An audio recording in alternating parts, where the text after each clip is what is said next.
സംസർഗം ദൂരീകൃത പാദക സംസർഗം പൂരിതനാനാ വിധബലവർഗം ദൂരീകൃത പാദക സംസർഗം പൂരിതനാനാ വിധബലവർഗം പിബരേ രാമരസം രസനേ പിബരേ രാമരസം പിബരേ രാമരസം രസനേ.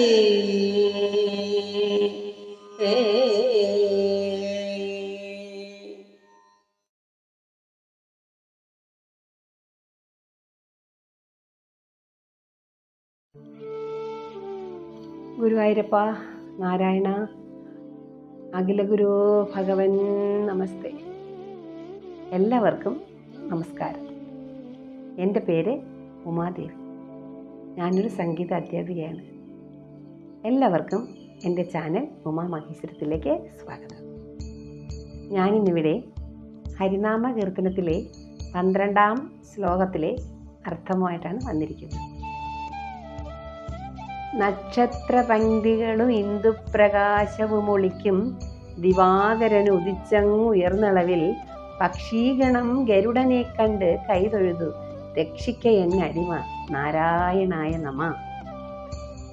അതായത് സൂര്യൻ ഉദിച്ചുയരുമ്പോൾ നക്ഷത്രക്കൂട്ടങ്ങളും ചന്ദ്രൻ്റെ പ്രഭയും എങ്ങോ പോയി മറയും. അതുപോലെ ഉള്ളിലെ ജ്ഞാനസൂര്യൻ ഉദിച്ചു കഴിയുമ്പോൾ ഇന്ദ്രിയങ്ങളും അവയുടെ വിഷയങ്ങളും മനസ്സിൻ്റെ പ്രഭയും എല്ലാം എങ്ങോ പോയി ഒളിക്കും. പക്ഷിക്കൂട്ടങ്ങൾ ഗരുഡനെ കാണുമ്പോൾ ഞങ്ങളെ കാത്തുരക്ഷിച്ചു കൊള്ളണമേ എന്ന് പറയും പോലെ ഉപപ്രാണന്മാരെല്ലാവരും മുഖ്യപ്രാണനെ കാണുമ്പോൾ അവയിൽ അടങ്ങി അവസാനിക്കുന്നു. ഇതാണ് ഈ വരികളുടെ അർത്ഥം. അതുപോലെ നമുക്ക് ഈ തരത്തിലുള്ള ജ്ഞാനമൊക്കെ ഉദിക്കുകയും മനസ്സിലാവുകയൊക്കെ ചെയ്യണമെങ്കിൽ നമ്മൾ സാധാരണ ആൾക്കാരെ പോലെ ആയാൽ നമുക്കതൊന്നും നേടാൻ കഴിയില്ല. അപ്പോൾ ഇവിടെ പറയുന്നത് എന്താണ്? ആചാര്യന്മാരായിരുന്നാലും പുസ്തകങ്ങളായിരുന്നാലും നമ്മളോട് പറയുന്നത് നമ്മുടെ ഭക്തിയുത സേവനങ്ങളും ഭക്തി മാർഗത്തിലും കൂടെ നമ്മൾക്ക് എന്താ ഈ ജ്ഞാനസൂര്യനെ അറിയാൻ കഴിയുമെന്നാണ് പറയുന്നത്. അപ്പം ഭക്തി എന്ന് പറയുമ്പോൾ നമുക്ക് ഭക്തിക്ക് വേണ്ടി നമ്മൾ സംസാരിച്ച് വരുമ്പോൾ ഭക്തി എന്ന് പറയുന്നത് എല്ലാ രീതിയിലും നമ്മൾ കാണുന്ന രീതിയിലുള്ള ഒരു ഭക്തിയെ നമുക്ക് ഭക്തി എന്ന് പറയാൻ പറ്റില്ല. അതായത് യഥാർത്ഥ ഭക്തൻ എന്ന് പറയുമ്പോൾ ഇപ്പം നമ്മുടെ ഭഗവത്ഗീത 6ാം അധ്യായത്തിൽ ജ്ഞാനയോഗത്തിലെ അവസാനത്തെ ശ്ലോകത്തിൽ പറയുന്നുണ്ട്. അതായത് ഭഗവാനെയും ആത്മീയ ഗുരുവിനെയും എങ്ങനെ ആദരവോടുകൂടി കാണുന്നവർക്ക് മാത്രമേ നമ്മുടെ ഈ വേദാന്തത്തിൻ്റെ സത്യമായ പൊരുൾ അനുസ്യൂതം മനസ്സിലാക്കാൻ കഴിയുമെന്ന് ഭഗവാൻ പറയുന്നുണ്ട്. അപ്പോൾ ഈ ഭക്തൻ എന്ന് പറയുന്നത് നമ്മൾ ഏത് തരത്തിലാണെന്ന് നമുക്കൊന്ന് നോക്കാം. അപ്പോൾ ഭക്തൻ എന്ന് പറയുമ്പോൾ നമുക്ക് ആദ്യം ഓടിയെത്തുന്നത് നമ്മുടെ കുറൂരമ്മ പൂന്താനം അല്ലേ, നമ്മുടെ ഉണ്ണിക്കണ്ണൻ്റെ ഗുരുവായൂരപ്പൻ്റെ ഭയങ്കരമായ മാനസം കവർന്നെടുത്ത ഭക്തരാണ്. അവരെക്കുറിച്ച് പറയുമ്പോൾ നമുക്ക് 1-2 കാര്യങ്ങൾ പറയേണ്ടിയിരിക്കുന്നു. എപ്പോഴും നമ്മുടെ ജീവിതത്തിൽ നമുക്ക് താങ്ങാനാവാത്ത ദുഃഖം നമുക്ക് ഉണ്ടാകുമ്പോഴാണ് നമ്മൾ എന്ത് ചെയ്യുന്നത്? ഭഗവാനെ ശരണം പ്രാപിക്കുന്നത്. അപ്പോൾ ഈ ഭക്തനെന്ന് പറയുമ്പോൾ ഭഗവാന്റെ മുമ്പിൽ ശരണാഗതി അടയുന്നവനാണ് യഥാർത്ഥ ഭക്തൻ. കുറൂരമ്മ അവർ അന്തർജനമായിരുന്നു. അവരുടെ വീട്ടിൽ അതല്ല അവരുടെ ഗൃഹത്തിൽ അവർ വിവാഹം കഴിച്ച് അവർ വിധവയായി. ആ സമയത്ത് എല്ലാവരും കൂടി ചേർന്ന് അവരെ ഒറ്റപ്പെടുത്തി. ആ ഒറ്റപ്പെടുത്തുന്ന അവസ്ഥയിൽ ഇതുപോലെ കുറൂരമ്മ ഭഗവാൻ ഗുരുവായൂരപ്പൻ്റെ ഭക്തരായിരുന്നു.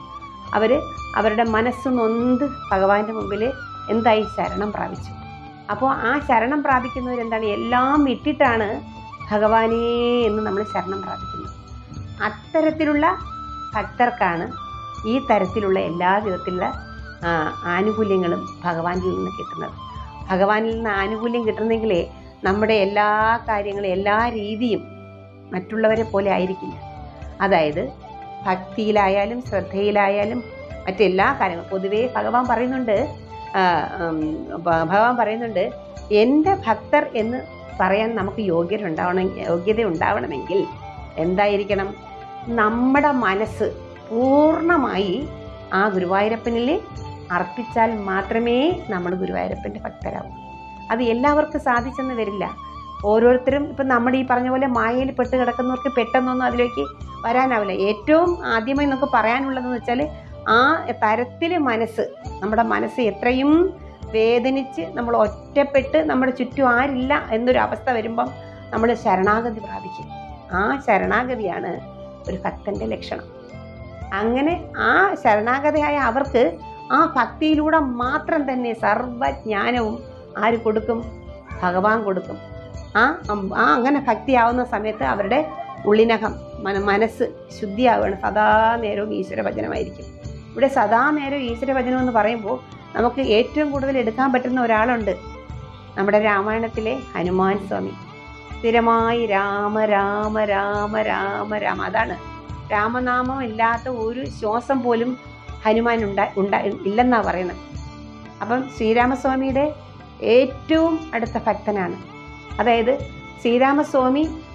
സ്വാമിയുടെ മുമ്പിൽ നമ്മുടെ ഈ പറയുന്ന നവവിധ ഭക്തികളുണ്ടല്ലോ, അതിൽ പറയാവുന്ന ഏതാണ്ട് എല്ലാ ഭക്തി കാര്യങ്ങളും ഹനുമാനെ സംബന്ധിച്ച് സത്യമാണ്. സഖ്യം, അതായത് ഭഗവാനോട് ചേർന്ന് നിന്ന് എല്ലാ കാര്യങ്ങൾക്കും ഭഗവാന്റെ ആജ്ഞ അനുസരിച്ച്, അത് പാദസേവനം എന്ന് പറയുന്ന ഒരു ഭക്തിമാർഗമുണ്ട്. മുട്ടുകുത്തി ഭഗവാന്റെ പാദത്തിൽ നമസ്കരിച്ചാണ് ആരിയിരിക്കുന്നത്? നമ്മുടെ ഹനുമാൻ. അപ്പോൾ ഭക്തരെക്കുറിച്ച് നമ്മൾ പറയുമ്പോൾ ഏതൊക്കെ തരത്തിലാണ് ഭക്തിയുടെ ആ കാര്യം? ഭക്തി എന്ന് പറയുന്നത് ഒന്നേ ഉള്ളൂ. 100% നമ്മൾ ഭഗവാനെ നമ്മുടെ മനസ്സിനെ അർപ്പിക്കുന്നു. അത് മാത്രമാണ് ഭഗവാൻ ചോദിക്കുന്നത്. ഭഗവാൻ പുഷ്പങ്ങളോ മാലകളോ നൈവേദ്യങ്ങളോ ഒന്നും ചോദിക്കുന്നില്ല. അതൊന്നും ഭഗവാന്റെ കൂടെ ഉണ്ടാക്കിയിട്ടേക്കുന്ന സാധനങ്ങൾ നമ്മൾ ഭഗവാന് കൊടുക്കണമെന്ന് ഒരു നിർബന്ധമില്ല. പക്ഷെ നമ്മുടെ സ്നേഹം കൊണ്ട്, നമ്മുടെ ആദരവ് കൊണ്ട്, നമുക്ക് സന്തോഷം കൊണ്ട് നമ്മൾ ഇഷ്ടമുള്ളവർക്ക് നമ്മൾ എന്തൊക്കെ കൊടുക്കും ഇല്ലേ? ആ സ്നേഹ ആദരവുകളാണ് നമ്മൾ കൊടുക്കുന്ന പൂജാകാര്യങ്ങൾ. അപ്പോൾ ഭഗവാൻ പറയുന്നത് പൂർണ്ണമായ മനസ്സ്. അപ്പോൾ നമുക്കിവിടെ പറയാവുന്നത് ഹനുമാൻ സ്വാമി. ഹനുമാൻ എന്ന് പറഞ്ഞാൽ ഭഗവാന്റെ ഭക്തനാണ്. ഭഗവാനെ എന്ത് കാര്യത്തിനും ഭഗവാനെ മനസ്സിലാക്കി അടുത്തറിഞ്ഞ് നിന്ന് ചെയ്യുന്ന ഒരാളാണ് നമ്മുടെ ഹനുമാൻ സ്വാമി. അപ്പോൾ ആ ഒരു ഭക്തി നമ്മൾ മനസ്സിലാക്കണം. സദാ നാമജപം, സദാ ഭഗവാനെ കുറിച്ചുള്ള വിചാരങ്ങൾ സദാ സ്മരിച്ചുകൊണ്ടിരിക്കുക. ഭഗവാന് വേണ്ടിയുള്ള കാര്യങ്ങൾ ചെയ്യുക, പാദസേവ ചെയ്യുക. അതുപോലെ തന്നെ അത് കഴിഞ്ഞ് ആത്മനിവേദനമാണ്. കാരണം ഹനുമാൻ എന്ന് പറഞ്ഞാൽ ശ്രീരാമൻ എന്നാണ് പറയുന്നത്. ശ്രീരാമസ്വാമിയായിട്ടും ഹനുമാൻ ആവുന്നുണ്ട്, ദാസനായിട്ടും ഹനുമാൻ വരുന്നുണ്ട്. അതെല്ലാം പറഞ്ഞു ഭക്തനെ ഭഗവാന് തുല്യം ഭഗവാൻ എന്താക്കും ചേർത്ത് നിർത്തും. അതാണ് ഗുരുവായൂരപ്പൻ്റെ ഏറ്റവും വലിയ ഒരു മഹിമ. അതുകൊണ്ട് ഭക്തനെ കണ്ണിൻ്റെ കൃഷ്ണമണി പോലെ നോക്കും. അപ്പം ഭക്തരെന്ന് പറയുമ്പോൾ ഈ വിധത്തിലുള്ള ആളുകളായിരിക്കണം നമ്മൾ ഭക്തരെന്ന് പറയുന്നത്. അതുപോലെ തന്നെ വരുന്നുണ്ട് നമ്മുടെ രാവണൻ്റെ സഹോദരനായ വിഭീഷണൻ. വിഭീഷണൻ എന്ന് പറഞ്ഞാൽ ശ്രീരാമ ഭക്തനാണ്. അത് കാരണം ശ്രീരാമൻ വിഭീഷണൻ എപ്പോഴും ആരോട് പറയും? രാവണനോട് പറയാറുണ്ട്. എന്താണ്?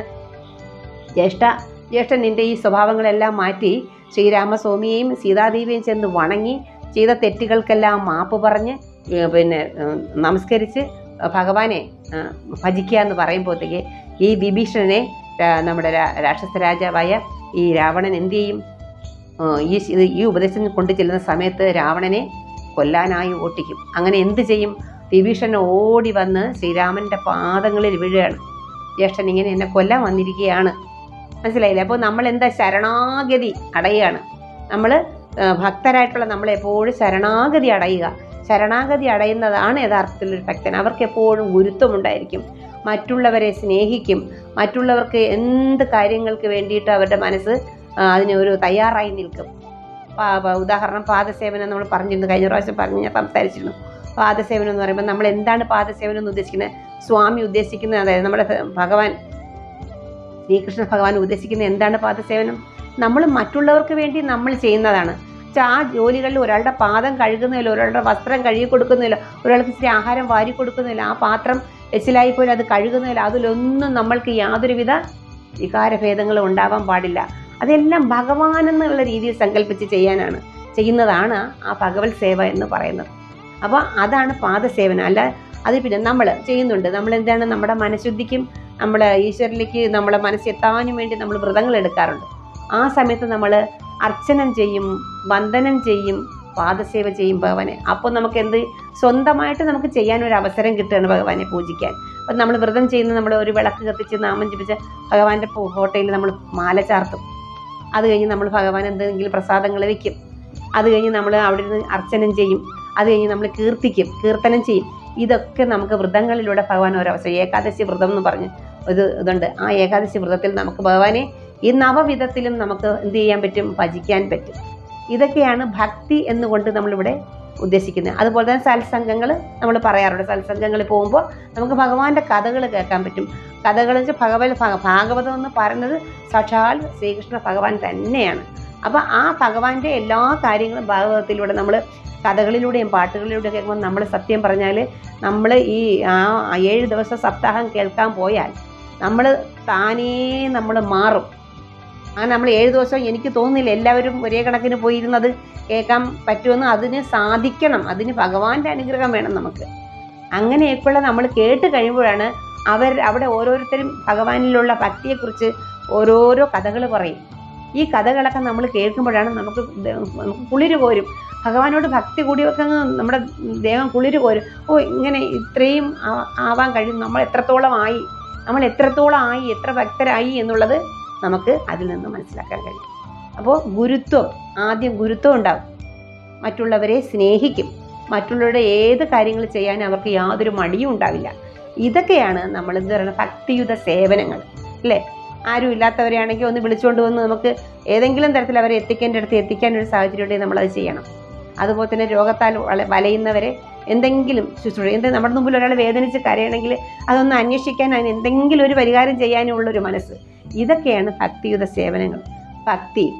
അപ്പോൾ ഈ വക കാര്യങ്ങളൊക്കെ നമുക്ക് ഉണ്ടാവാനായിട്ട് ഗുരുവായൂരപ്പനോട് നമുക്ക് എല്ലാവർക്കും ഒരുമിച്ച് പ്രാർത്ഥിക്കാം. നമ്മുടെ മനസ്സിൽ സദാ ഭക്തി ഉണ്ടാവാൻ, സദാ ഭഗവാനെ ഭജിക്കാൻ നമുക്ക് എന്നും ആ ഒരു അനുഗ്രഹം അവിടുന്ന് കനിയണേ ഗുരുവായൂരപ്പ എന്ന് പറഞ്ഞുകൊണ്ട് നമുക്ക് നിർത്താം. നന്ദി, നമസ്കാരം. ഹരേ കൃഷ്ണ. സർവം കൃഷ്ണാർപ്പണമസ്തു. ജയ് ശ്രീ രാധേ രാധേ ശ്യാം. അടുത്ത ശ്ലോകവുമായി ഞാൻ അടുത്ത ആഴ്ച വരുന്നതാണ്. നന്ദി, നമസ്കാരം.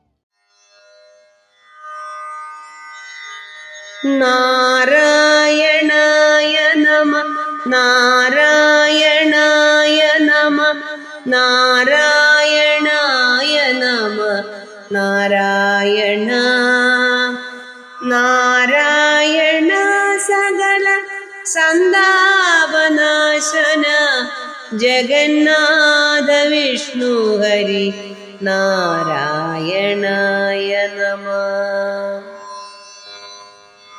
നക്ഷത്രപംക്തികളുമിന്ദു പ്രകാശവും ഒളിക്കും ദിവാകരനുദി ചങ്ങുയർന്നളവിൽ പക്ഷിഗണ ഗരുഡനെ കണ്ടു കൈതൊഴുതു രക്ഷിക്ക എന്നടിമ നാരായണായ നമഃ. നാരായണായ നമഃ, നാരായണായ നമഃ, നാരായണായ നമഃ, നാരായണ നാരായണ സകല സന്താപനാശന ജഗന്നാഥ വിഷ്ണു ഹരി നാരായണായ നമഃ.